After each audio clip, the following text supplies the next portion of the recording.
जय श्री नरसिंह देव। अधर्म पर धर्म की विजय के इस पावन पर्व होलिका दहन की आप सभी भक्तों को मंगलमय शुभकामनाएं एवं बधाइयां। नमस्कार भक्तों, स्वागत है आपका एक और नई वीडियो के साथ नया योग टीवी चैनल पर। भक्तों, आज की वीडियो बहुत ही खास और ज्ञानवर्धक साबित होने वाली है, क्योंकि आज की इस वीडियो में हम बात करेंगे कि इस वर्ष 2026 में भक्त प्रहलाद की विजय और होलिका दहन की पावन रात्रि की कब है। भक्ति बड़े ही कंफ्यूजन की स्थिति में है, तो आज हम आपकी इसी कंफ्यूजन को दूर करने वाले हैं। साथ ही जानेंगे कि इस वर्ष 2026 में होली हमें कब मनानी चाहिए, विशेष रूप से जलाने वाली होली, जिस दिन होलिका का दहन होता है। होलिका का दहन हमें किस दिन करना है, दहन किस दिन हमें मनाना चाहिए, क्योंकि प्रतिवर्ष जो होलिका दहन आती है वह एक तो भद्रा रहित समय में आती है और हिंदू पंचांग के अनुसार इस दिन ग्रहण भी है। अब आपके इन्हीं सवालों के उत्तर हम इस वीडियो में देने वाले हैं। अगर ग्रहण है, भद्रा रहेगी, तो फिर वह कौन से कार्य है जो करना है, नहीं करना है, होली कब मानना है और होलिका दहन कब किया जाएगा, क्योंकि जो होलिका दहन है उसका हिंदू धर्म बड़ा ही विशेष महत्व है। साथ ही इस वीडियो में जानेंगे कि होली कब मानना है, होलिका दहन का शुभ मुहूर्त क्या रहेगा, भद्र का समय कब से कब तक रहेगा और ग्रहण है तो कितने बजे तक रहेगा, भारत में दिखाई देगा या नहीं। आपके इन्हीं सवालों का उत्तर आज हम इस वीडियो के माध्यम से देने जा रहे हैं।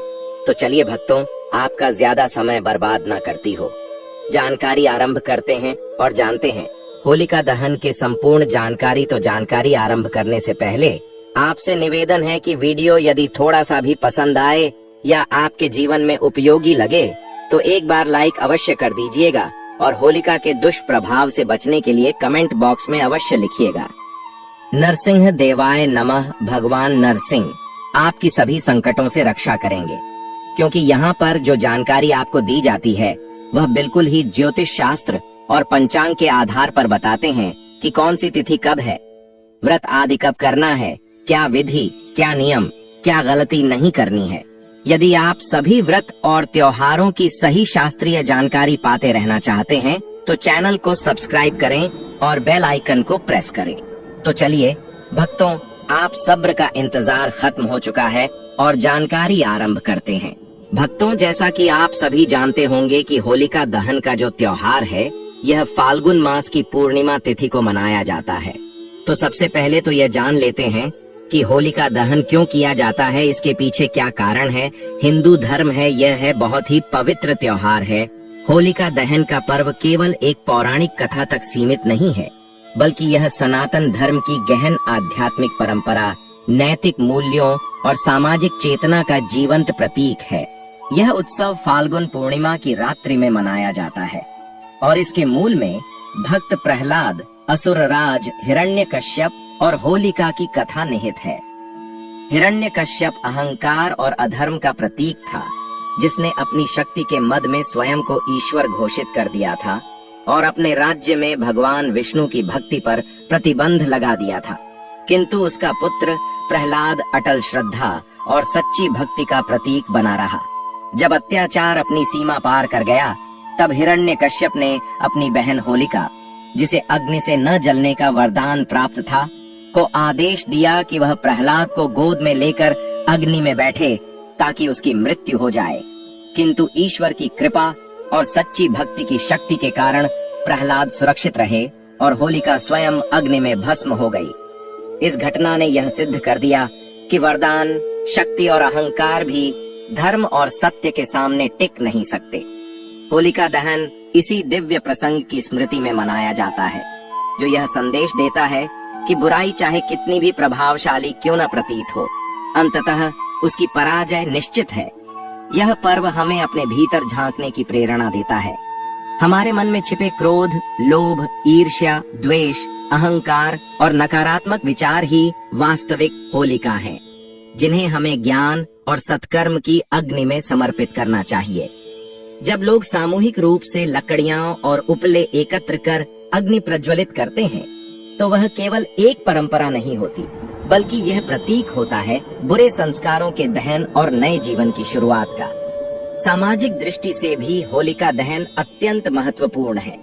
यह पर्व समाज में एकता, भाईचारा और सद्भाव को सुदृढ़ करता है।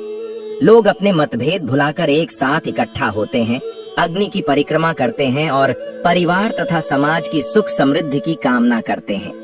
ग्रामीण क्षेत्रों में यह नई फसल के आगमन और कृषि समृद्धि से भी जुड़ा हुआ है, जिससे यह प्रकृति और मानव जीवन के गहरे संबंध को दर्शाता है। आध्यात्मिक रूप से यह पर्व हमें यह विश्वास दिलाता है कि ईश्वर सदैव धर्म के पक्ष में खड़े होते हैं और सच्चे भक्तों की रक्षा अवश्य करते हैं। इस प्रकार होलिका दहन केवल एक धार्मिक अनुष्ठान नहीं, बल्कि आत्मशुद्धि, नैतिक साहस, अडिग आस्था और सकारात्मक परिवर्तन का महापर्व है, जो हमें हर वर्ष यह स्मरण कराता है कि जीवन में कितनी भी कठिन परिस्थितियां क्यों न आएं, यदि हमारे भीतर सत्य, श्रद्धा और धर्म की ज्योति प्रज्वलित है, तो अंततः विजय हमारी ही होगी। चलिए भक्तों, अब हम शास्त्र द्वारा कुछ नियम है जो होलिका दहन के हैं, जो कि शास्त्रों में इसके 3 नियम बताए गए हैं, तो वह हम आपको बारी बारी से बता देते हैं। फिर हम आपको सही डेट, टाइम, शुभ मुहूर्त के बारे में जानकारी देंगे। उसके बाद पूजा विधि के बारे में बताएंगे। तो वीडियो के अंत तक बन रहे वीडियो को आधा अधूरा छोड़कर ना जाए, अन्यथा आपसे इतनी ज्ञानवर्धक जानकारी छूट सकती है। तो भक्तों, इस वर्ष की जो पूर्णिमा है, इस वर्ष वो शुरू हो रही है 2 तारीख को। 2 तारीख को पूर्णिमा शाम को 5:55 पर शुरू हो जाएगी और 3 तारीख को यह 5:07 पर समाप्त हो जाएगी। तो ऐसे में प्रदोष व्यापनीय होनी चाहिए। ये पहली शर्त है होलिका दहन के लिए कि पूर्णिमा जो है, जिस दिन प्रदोष व्यापनी हो, उस दिन होलिका का दहन करना चाहिए। तो प्रदोष व्यापनी तो पूर्णिमा केवल 2 तारीख को ही मिल रही है। 3 तारीख को तो पूर्णिमा 5:07 पर ही समाप्त हो जाएगी, तो प्रदोष काल में नहीं जा रही है। इसीलिए 2 तारीख को पूर्णिमा प्रदोष व्यापनी है। अब 2 तारीख को परेशानी यह है कि भद्रा है। 2 तारीख को शाम को भद्रा भी शुरू हो जाएगी। 5 पचामास पर जैसे पूर्णिमा शुरू हुई, वैसे भद्रा शुरू हुई, क्योंकि इसके विषय में सीधा लिखा है कि पूर्णिमा के दिन चौथे प्रहर में भद्रा होनी ही होनी है। तो अब क्योंकि भद्रा है, 2 तारीख को तो हम नहीं कर सकते। अगर हम प्रथम दशया, जब तक हम पुराणों के मैं आपको जानकारी न दूं, तब तक तो यही दिख रहा है ना कि भद्रा है, तो कैसे करेंगे। और अगले दिन सुबह 5:21 तक भद्रा है। अच्छा जी, चलो आप 3 तारीख की सोचें तो 3 तारीख की परेशानी यह है कि 3 तारीख को ग्रहण है। ग्रहण जो है वह भारतीय समय अनुसार 3:20 पे शुरू हो जाएगा। अब आते हैं शास्त्र के नियम, जिनकी हमें सदा आवश्यकता होती है जब भी परेशानी आती है। तो शास्त्र के 3 नियम हैं जो प्रमुख रूप से माने गए हैं। उनको अब हम एक एक करके जानते हैं। पहला कहते हैं कि होलिका दहन में प्रदोष व्यापनी पूर्णिमा ली जानी चाहिए, और यदि पूर्णिमा तिथि दोनों दिन प्रदोष व्यापनी हो तो दूसरे दिन वाली पूर्णिमा लेनी चाहिए। और यदि प्रदोष में भद्रा हो तो भद्रा के मुख की घड़ी को छोड़कर मुख की घड़ी को त्याग कर प्रदोष वेला में दहन करना चाहिए। ध्यान दीजिएगा, अगर पहले दिन प्रदोष में है और दोनों दिन प्रदोष में है तो दूसरे दिन वाली पूर्णिमा लेनी है। पर यहाँ क्या है, दूसरे दिन प्रदोष में है नहीं, पहले दिन ही केवल प्रदोष में है। और भद्रा हो तो भद्रा के मुख की घड़ी है, उसको त्याग देना चाहिए और प्रदोष वेला में दहन करना चाहिए। अर्थात जब भद्रा का मुख चल रहा हो उस समय में न करके उसके बाद प्रदोष वेला में इसको किया जाना उत्तम रहता है। दूसरा नियम क्या कहता है? दूसरा नियम कहता है कि यदि पहले दिन यानी चतुर्दशी मिश्रित पूर्णिमा वाले दिन रात्रि भर भद्रा हो एवं दूसरे दिन प्रदोष के समय पूर्णिमा का उत्तरार्ध रहे, तब भी उस समय यदि चंद्र ग्रहण हो तो ऐसे अवसर में पहले दिन भद्रा हो, तब भी सूर्यास्त के पहले होली मंगला देनी चाहिए। कि यदि दूसरे दिन प्रदोष के समय पूर्णिमा हो और भद्रा उससे पहले समाप्त होने वाली हो, लेकिन चंद्र ग्रहण हो, तो उसके शुद्ध होने के बाद ही स्नान करके होलिका दहन करना चाहिए। अब तीसरी जो कंडीशन है उस पर ध्यान दें। कहते हैं कि यदि पूर्णिमा तिथि को पहले दिन प्रदोष के समय भद्रा हो और दूसरे दिन सूर्यास्त से पहले ही पूर्णिमा तिथि समाप्त हो रही हो, जैसे कि इस बार समाप्त हो रही है, तो भद्रा के समाप्त होने की प्रतीक्षा करके सूर्योदय होने से पहले होली का दहन करना चाहिए। यहाँ तक कहते हैं शास्त्र कि यदि पहले दिन मान लो प्रदोष में पूर्णिमा ना हो और बाद में जब पूर्णिमा आए तो रात्रि भर भद्रा हो और दूसरे दिन भी सूर्यास्त से पहले ही पूर्णिमा समाप्त हो रही हो, तो ऐसे में पहले दिन भद्रा हो, तब भी भद्रा के पुच्छ में होलिका दहन कर देना चाहिए। यह शास्त्र के प्रमुख नियम हैं जो मैंने आपके सामने रखे हैं। अब इस वर्ष जो है कि पूर्णिमा प्रथम दिन पहले दिन अर्थात 2 मार्च को प्रदोष व्यापनी है और भद्रा शुरू हो जाएगी 5:55 पर, परंतु अगले दिन प्रदोष व्यापनी है नहीं और ग्रहण भी है। तो ऐसी अवस्था के लिए हमारे शास्त्रों में सीधा निर्देश है। इसको एक बार सुन लीजिए और निर्णय सामने होगा। ऐसी अवस्था के लिए शास्त्र कहते हैं कि इदम चंद्र ग्रहणस्थ वेद मध्य कार्यम अगस्तोदय पर्णे प्रदोष पूर्णिमा सत्व ग्रहण मध्य एवं, अर्थात कभी भी यदि ऐसी स्थिति उत्पन्न होती है कि आपके प्रथम दिवस पर प्रदोष में पूर्णिमा है और भद्रा है और दूसरे दिन पर ग्रहण हो रहा है और पूर्णिमा पहले ही समाप्त हो रही है, तो उस अवस्था में ग्रहण के दिन तो किसी भी हालत में आप कर ही नहीं सकते। आपको जिस दिन भद्रा है और प्रदोष काल है, प्रथम दिवस पर उस दिन ही भद्रा के पुच्छ में होलिका दीपन, होलिका दहन कर देना चाहिए। भद्रा पुच्छ के समय की सीधी आपको परमिशन दी गई है। भद्रा पुच्छ में आपको यह कार्य करना चाहिए, इसीलिए 2 तारीख को ही यह होलिका दहन का कार्य होना चाहिए। 3 तारीख को किसी भी हालात में संभव नहीं है, क्योंकि 3 तारीख को प्रदोष व्यापनी पूर्णिमा नहीं है, जो कि प्रथम शर्त है होलिका दहन के लिए। तो अब प्रश्न उठता है होलिका दहन करें कब? देखिए, आप 2 मार्च को शाम को 6:29 से और 8:50 के बीच में कर सकते हैं, और इसमें भी अति श्रेष्ठ अगर समय की बात करें तो 7:35 से और 8:51 का जो समय है यह श्रेष्ठतम समय है, क्योंकि भद्रा पुच्छ जो है यह मुहूर्त रहेगा और प्रदोष व्यापनी भी रहेगी। इसमें आप करें। दूसरा, आप सभी चीजों से आप मुक्त होना चाहते हैं तो भद्रा समाप्त हो जाएगी सुबह में 5:31 पर, और शास्त्रों में यह भी कहा है कि जब प्रदोष व्यापनी पूर्णिमा हो तो भद्रा के समाप्त होने के बाद और सूर्योदय से पहले किया जा सकता है। भद्रा समाप्त कब होगी? 5:31 पर भद्रा समाप्त हो जाएगी और सूर्योदय से पहले कर लीजिए। सूर्योदय इस दिन हो रहा है सुबह 6:39 पर, तो आप 5:32 से और 6:30 के बीच में यह 1 घंटे का समय है, इसमें कर लीजिए, यह उत्तम रहेगा। यह मुहूर्त है जो सही बनते हैं। इनमें आप अगर होलिका दहन करते हैं तो कल्याणकारी रहेगा। भक्ति शास्त्री भी कहते हैं कि शुभ मुहूर्त में किया हुआ पूजा पाठ का भी निष्फल नहीं आता, हमेशा लाभ ही प्रदान करता है। अब हम जान लेते हैं कुछ विशेष सावधानियां और पूजा विधि के बारे में, जो कि होलिका दहन पर जरूर ही रखनी चाहिए। होलिका दहन की पूजा विधि अत्यंत श्रद्धा, शुद्धता और विधि पूर्वक की जाती है, क्योंकि यह केवल अग्नि प्रज्वलन का कार्य नहीं बल्कि अधर्म और नकारात्मकता के दहन का आध्यात्मिक अनुष्ठान है। फाल्गुन पूर्णिमा की रात्रि में शुभ मुहूर्त देखकर सबसे पहले उस स्थान को शुद्ध किया जाता है जहां होलिका स्थापित करनी होती है। भूमि को गंगा जल या शुद्ध जल से पवित्र कर रंगोली बनाई जाती है। इसके बाद लकड़ियां, उपले, गोबर के कंडे, सूखी टहनियां आदि एकत्र करके होलिका की रचना की जाती है। कई स्थानों पर बीच में एक डंडा गाड़ा जाता है जो भक्त प्रहलाद का प्रतीक माना जाता है, और उसके चारों ओर लकड़ियां सजाई जाती हैं जो होलिका का प्रतीक होती है।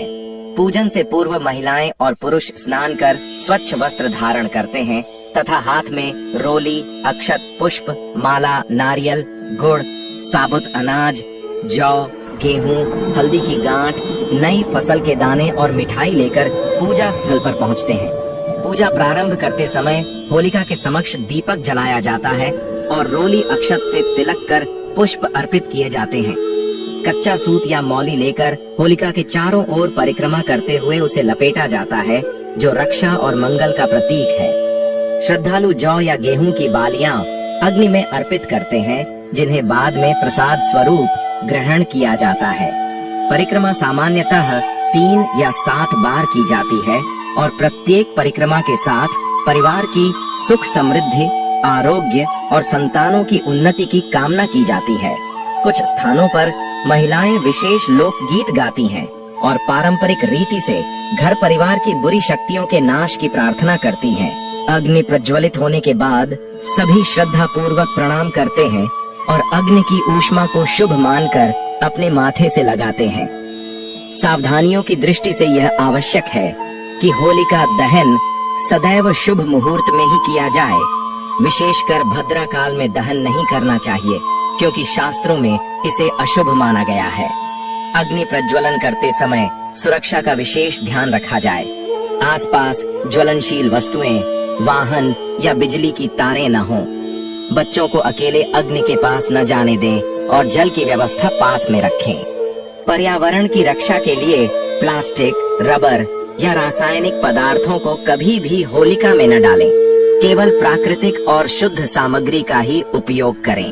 गलतियों की बात करें तो कई लोग बिना स्नान शुद्धि के पूजा में सम्मिलित हो जाते हैं, जो परंपरा के अनुसार उचित नहीं माना जाता।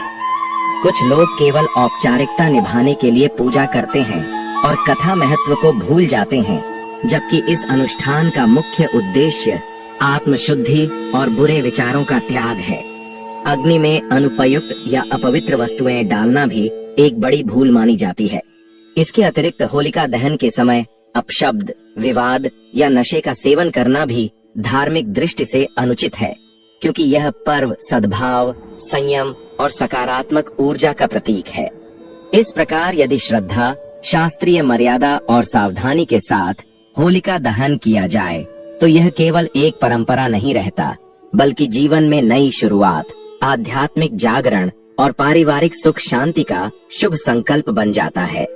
होलिका दहन के अगले दिन मनाई जाने वाली होली केवल रंगों का उत्सव नहीं है, बल्कि यह अच्छाई की बुराई पर विजय और भक्त की भक्ति की जीत का प्रतीक भी है।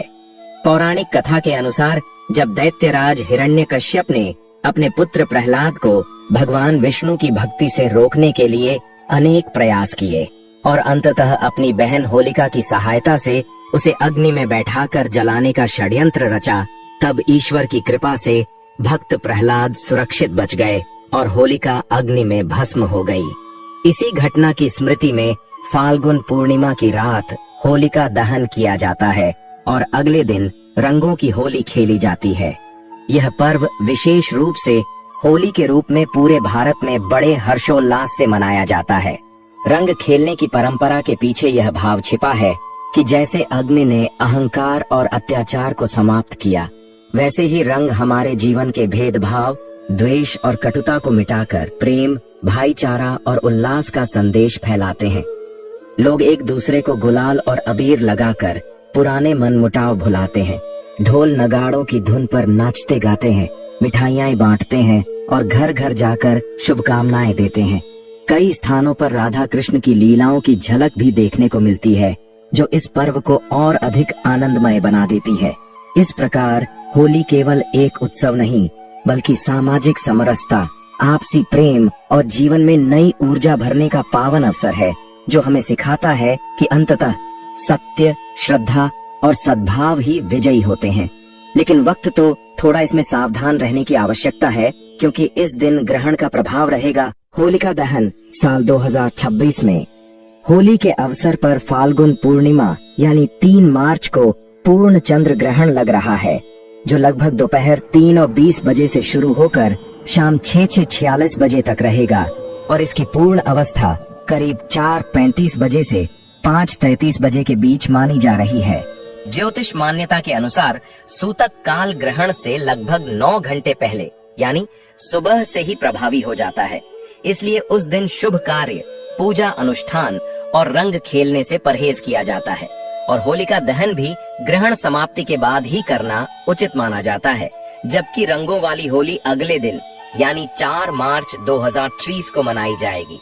यह चंद्र ग्रहण भारत के कई हिस्सों, विशेषकर पूर्वोत्तर राज्यों में स्पष्ट रूप से दिखाई देगा तथा अन्य क्षेत्रों में चंद्र उदय के समय आंशिक रूप में देखा जा सकेगा। हालांकि वैज्ञानिक दृष्टि से ग्रहण का पृथ्वी पर कोई नकारात्मक भौतिक प्रभाव नहीं पड़ता, क्योंकि यह सूर्य, पृथ्वी, चंद्रमा की खगोलीय स्थिति का सामान्य परिणाम है। लेकिन धार्मिक मान्यताओं के अनुसार इसका मानसिक और आध्यात्मिक प्रभाव माना जाता है। इसलिए लोग ग्रहण काल में जप, ध्यान और ईश्वर स्मरण को शुभ समझते हैं। और ग्रहण समाप्ति के बाद स्नान व शुद्धिकरण करके ही पर्व का उत्सव पूर्ण रूप से मनाते हैं। मार्च होलिका दहन पर ऐसा भोजन घर में भूलकर भी मत बनाना और ना ही उसे खाना, पूरा घर परिवार कंगाल हो जाएगा। साथ ही भक्तों, इस वीडियो में हम आपको बताएंगे कि 3 मार्च होलिका दहन पर ऐसा क्या खाना चाहिए जिससे कि आपके जीवन में श्री हरि विष्णु की विशेष कृपा प्राप्त हो। साथ ही दोस्तों, इस वीडियो में हम आपको यह भी बताएंगे कि 3 मार्च होलिका दहन की रात्रि पर भूलकर भी यह 5 काम कभी मत करना, नहीं तो बर्बाद होते देर नहीं लगेगी।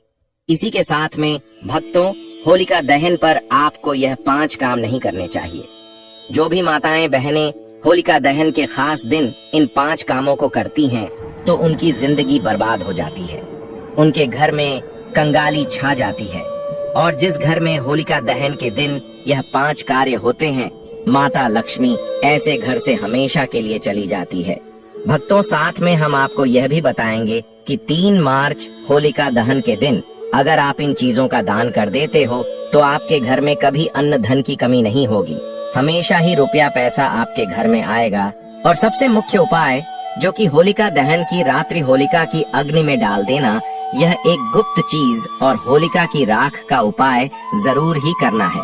फिर देखिए आपकी गरीबी कैसे समाप्त होती है। दोस्तों देखिए, बात ऐसी है कि हमारा काम तो है सलाह देने का, हम तो केवल सलाह ही दे सकते हैं। अब आप इसको मानो या ना मानो, आपकी मर्जी। लेकिन भक्तों, एक बात जरूर कहेंगे कि अगर मान लोगे तो आपका बेड़ा पार हो जाएगा। साथ ही भक्तों, कई भक्त मुझसे कमेंट करके पूछते हैं कि गुरुजी, होलिका दहन पर इन उपाय को कैसे करना है, क्या नियम शाह है। तो मैं आप लोगों को इसके बारे में भी विस्तार से बताऊंगा।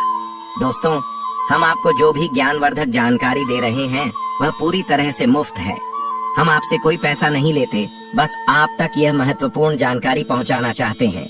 इसीलिए हम आपसे एक निवेदन करते हैं, इस वीडियो को पूरा देखें, आधा अधूरा ना छोड़ें। कई लोग होते हैं जो वीडियो को काट छांट बीच बीच से देखते हैं। याद रखें, आधा अधूरा देखकर जीवन में सफलता नहीं मिलती। इसलिए वीडियो को अंत तक जरूर देखें और अपने फायदे के लिए इसे पूरा समझें। चलिए भक्तों, अब हम आपका ज्यादा समय बर्बाद ना करते हुए जान लेते हैं कि 3 मार्च होलिका दहन के दिन कौन सी चीज जरूर ही खा लेना चाहिए। आपको करोड़पति बनने से विधाता भी नहीं रोक पाएगा भक्तों, क्योंकि भक्तों, इस बार की होलिका दहन पूरे के पूरे 500 वर्षों के बाद होलिका दहन ऐसे शुभ समय में पड़ने जा रही है। और होलिका दहन का पावन पर्व हिंदू धर्म के लोगों के लिए सबसे श्रेष्ठ माना जाता है। तो चलिए भक्तों, सबसे पहले हम आपको होलिका दहन की थोड़ी सी जानकारी दे देते हैं।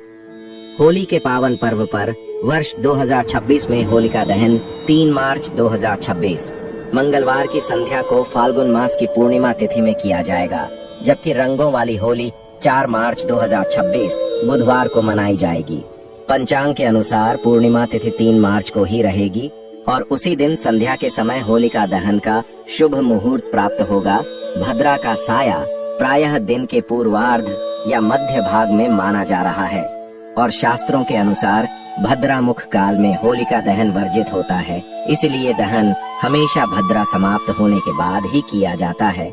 इस वर्ष संध्या के बाद लगभग सूर्यास्त के पश्चात से रात्रि के प्रारंभिक प्रहर तक लगभग 2.5 घंटे का शुभ समय होलिका दहन के लिए उत्तम मुहूर्त रहेगा। पूजा विधि में सबसे पहले दहन स्थल को शुद्ध कर लकड़ियां, उपले और सूखी सामग्री सजाई जाती है। बीच में प्रहलाद जी का प्रतीक स्थापित किया जाता है। रोली, अक्षत, मौली, गुड़, हल्दी, फूल, नारियल, नई फसल के जौ या गेहूं अर्पित किए जाते हैं। फिर जल अर्पण कर परिक्रमा की जाती है, आमतौर पर 3 या 7 बार। एयूएम प्रहलादाय नमः या एयूएम नमो भगवते वासुदेवाय मंत्र का जाप किया जाता है और परिवार की सुख समृद्धि, रोग नाश तथा नकारात्मक शक्तियों के दहन की प्रार्थना की जाती है। अग्नि प्रज्वलित होने के बाद भुने हुए जौ को प्रसाद रूप में ग्रहण करना शुभ माना जाता है। इस प्रकार विधि विधान से किया गया होलिका दहन बुराई पर अच्छाई की विजय, भय से मुक्ति और घर में सकारात्मक ऊर्जा के प्रवेश का प्रतीक माना जाता है। होली के पावन अवसर पर होलिका दहन की अग्नि में केवल शुद्ध और सात्विक वस्तुएं ही अर्पित करनी चाहिए। जैसे नई फसल के जौ और गेहूं की बालियां समृद्धि के लिए, गुड़ और चना मधुरता व सौभाग्य के लिए, नारियल संकट नाश और मनोकामना पूर्ति के लिए, हल्दी की गांठ, रोली और अक्षत मंगल कार्य सिद्धि के लिए तथा थोड़ी सरसों या तिल नकारात्मक ऊर्जा दूर करने के लिए डाले जाते हैं। ध्यान रहे कि प्लास्टिक या कोई भी अपवित्र वस्तु अग्नि में न डालें। होलिका दहन के अगले दिन प्रातः उसकी पवित्र राख को घर लाकर माथे पर हल्का तिलक लगाने से भय और रोग दूर होने की मान्यता है। मुख्य द्वार पर थोड़ा छिड़कने से नजर दोष और नकारात्मक शक्तियों से रक्षा होती है। तिजोरी या धन स्थान पर थोड़ा सा रखने से आर्थिक स्थिरता का आशीर्वाद माना जाता है तथा यदि किसी पर बुरी नजर का संदेह हो तो राख को 7 बार उतारकर बाहर प्रवाहित कर देना शुभ माना जाता है।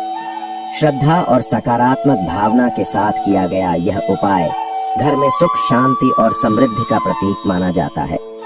भक्तों, आगे की जानकारी बताने से पहले आपसे एक रिक्वेस्ट करते हैं कि इस वीडियो को लाइक करके चैनल को सब्सक्राइब कर लीजिए और कमेंट बॉक्स में जय श्री हरि विष्णु, जय होलिका माता, जय नरसिंह देव भक्त प्रहलाद की जय जरूर ही लिख दीजिए।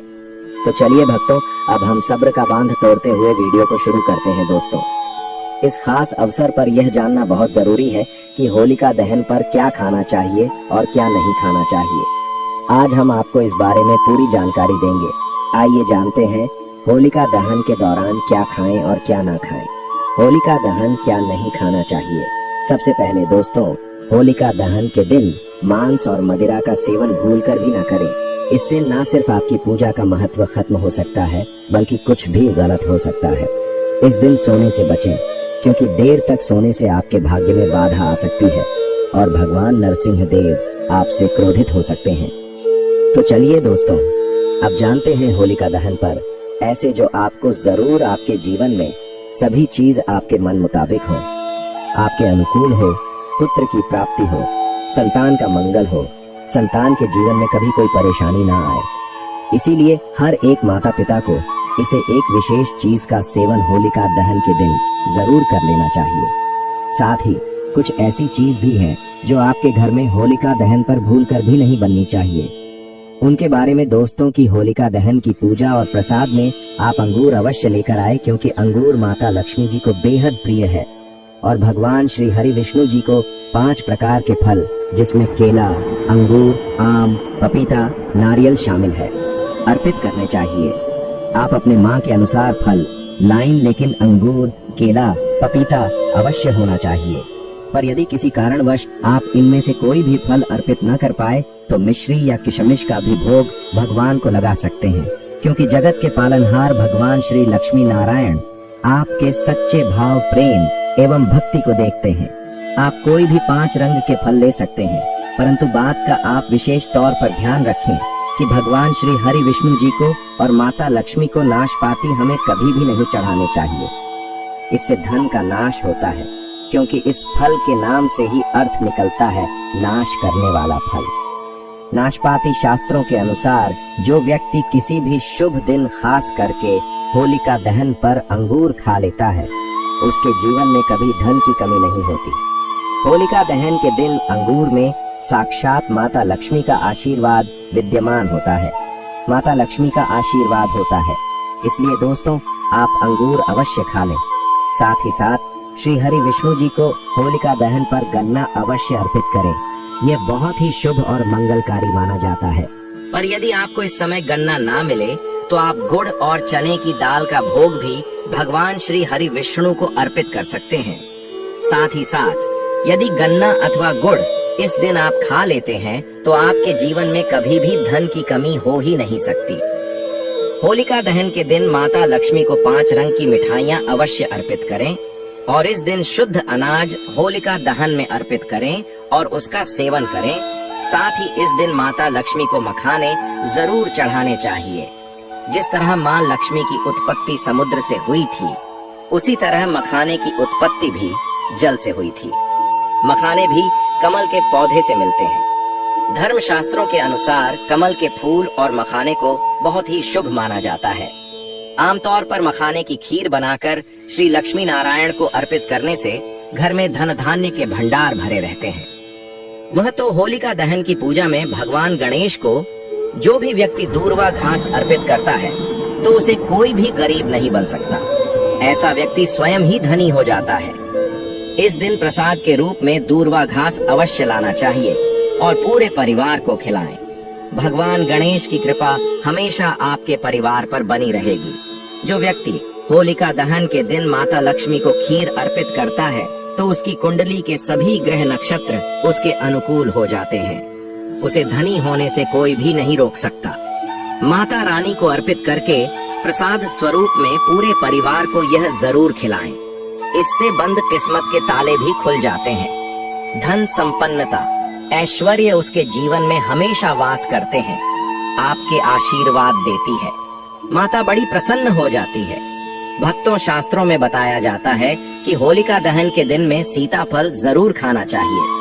सीताफल खाने से 10 ऐसी बीमारियां हैं जो खत्म हो जाती हैं। माना जाता है होलिका दहन के दिनों में सीताफल का घर में प्रवेश होना बाद ही शुभ माना गया है, क्योंकि इसमें माता पिता का आशीर्वाद मिला हुआ होता है। माना जाता है भगवान राम के वनवास के दौरान माता सीता ने यही फल खाया था। होलिका दहन के दौरान उसे दुखों का सामना नहीं करना पड़ता। सीताफल आपको जरूर खाना चाहिए। माता पिता प्रसन्न होती हैं और आशीर्वाद देती हैं। लेकिन याद रहे, जब होलिका दहन मंगलवार के दिन पड़ जाए तो बैंगन की सब्जी मत खाना, पाप लगेगा। बंद जूस नहीं पीना चाहिए, तो याद रखें उसमें नमक ना डालें, नहीं तो व्रत टूट जाएगा।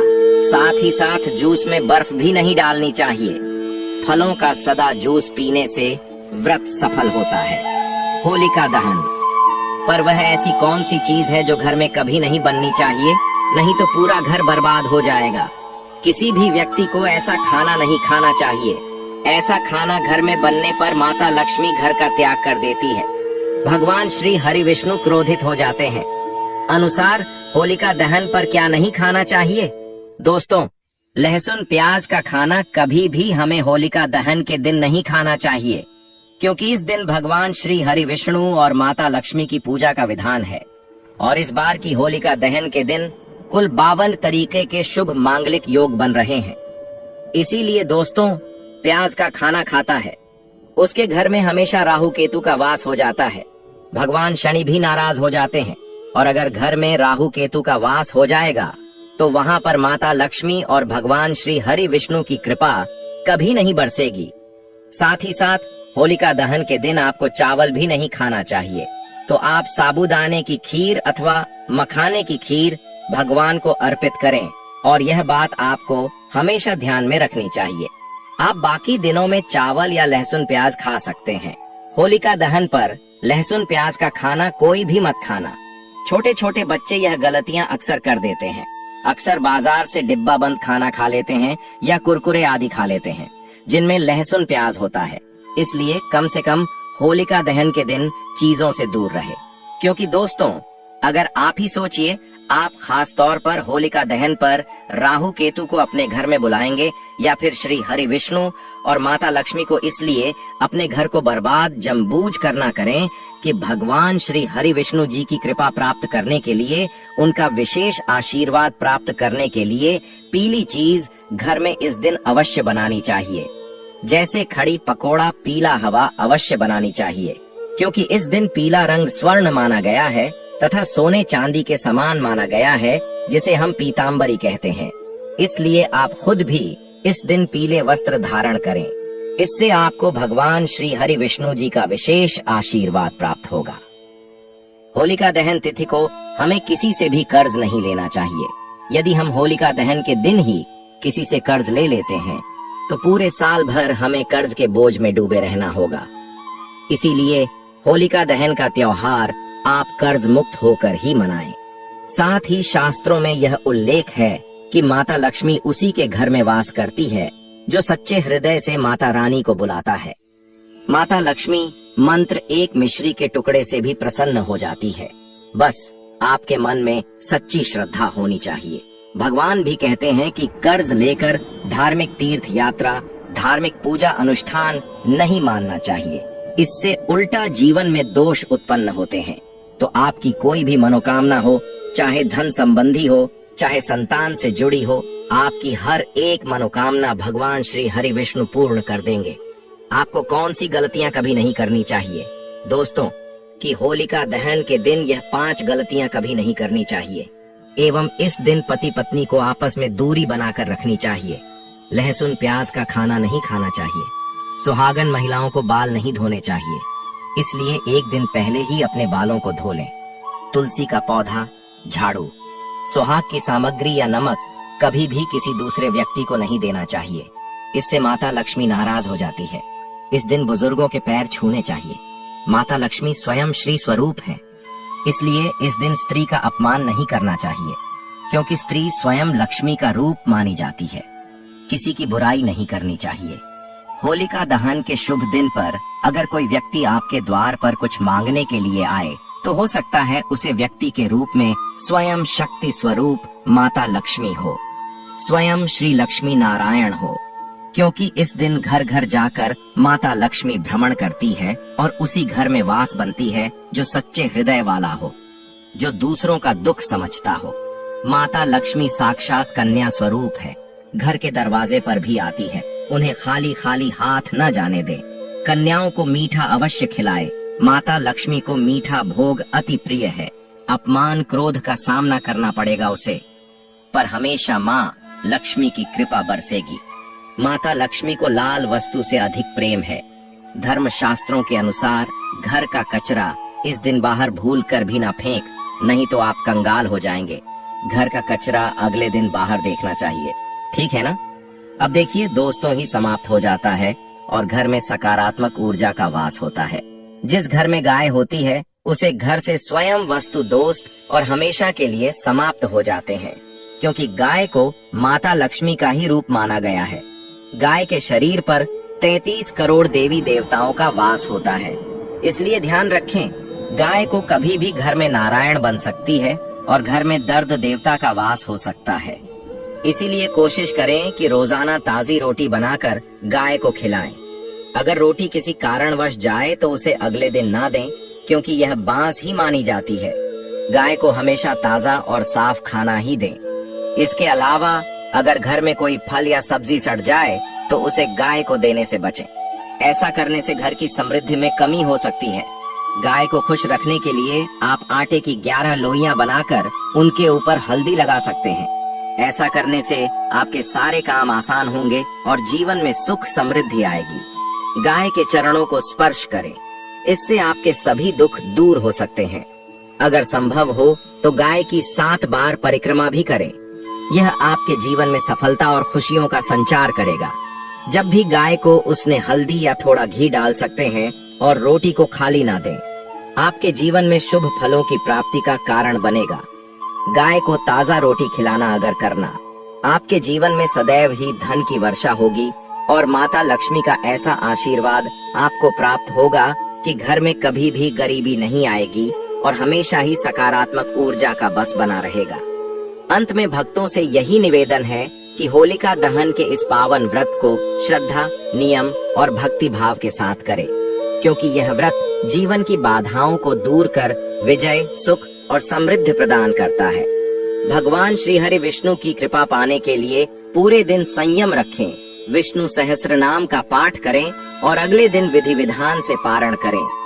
अगर आपको यह जानकारी उपयोगी लगी हो तो वीडियो को लाइक करें, चैनल को सब्सक्राइब करें और कमेंट बॉक्स में जय श्री विष्णु, जय भोले का माता, जय भगवान नरसिंह भक्त प्रहलाद की जय अवश्य लिखें, ताकि ऐसी ही धार्मिक और उपयोगी जानकारियां आप तक निरंतर पहुंचती रहें।